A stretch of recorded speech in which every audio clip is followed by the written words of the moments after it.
अस्सलाम वालेकुम व्यूअर्स, मैं हूँ माजदा और मैं एचआर प्रोफेशनल हूँ। I am based in UAE में हूँ और आज से मैं अपने यूट्यूब पे वीडियोस का एक सिलसिला शुरू कर रही हूँ, जिसमें सबसे पहले मैं उन क्वेश्चंस को आंसर करूँगी जो मुझे व्हाट्सएप ग्रुप पे या फेसबुक पे आते रहे हैं या लिंक्डइन पे मुझे क्वेश्चंस लोग पूछते हैं। तो ये जो सिलसिला मैं शुरू कर रही हूँ, इसका जो क्रेडिट है वो रेहान भाई को जाता है।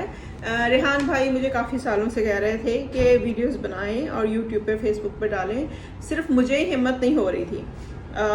अभी चूँकि बहुत सारे क्वेश्चंस आ रहे हैं और मेरे पास थोड़ा अभी टाइम भी है, तो मैंने अभी हिम्मत करके सोचा कि मैं ये बनाऊँ।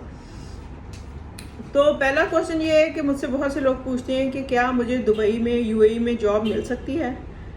तो डेफिनेटली मिल सकती है। अगर आपको आपकी कंट्री में जॉब मिल सकती है, अगर आपको लगता है कि आप वहाँ पे जॉब कर सकते हैं, मतलब एक अकाउंटेंट है, साइट इंजीनियर है, एक परचेज़र है या एक एडमिन है, तो आपको वहाँ मिल सकती है, तो यहाँ पे भी मिल सकती है। यूएई में, गल्फ में वो सारी जॉब्स अवेलेबल हैं और वो सारी कैटेगरीज हैं। हाँ, कुछ जॉब ऐसी होती हैं जो किसी इलाके के मौसम के रूल्स रेगुलेशन के मुताबिक होती हैं।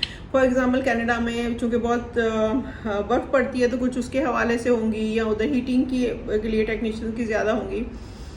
गल्फ़ में चूँकि वीज़ा लेबर कार्ड चाहिए होता है, तो यहाँ पे कुछ पीआरओ जॉब ज़्यादा हैं, जो कि अगर आप पाकिस्तान, इंडिया, बांग्लादेश में अपनी ही कंट्री में काम कर रहे हैं, तो वहाँ पे आपको ये नहीं चाहिए होती हैं। और ये ऑलरेडी मतलब वहाँ पे ऑलरेडी आप रेजिडेंट होते हैं, सिटीजन्स होते हैं, तो आपको नहीं चाहिए। तो लेकिन जितनी जॉब्स आपके अपनी कंट्री में हैं, ऑलमोस्ट वो सब यहाँ पे होती हैं। ठीक है, तो ये उस सवाल का जवाब है।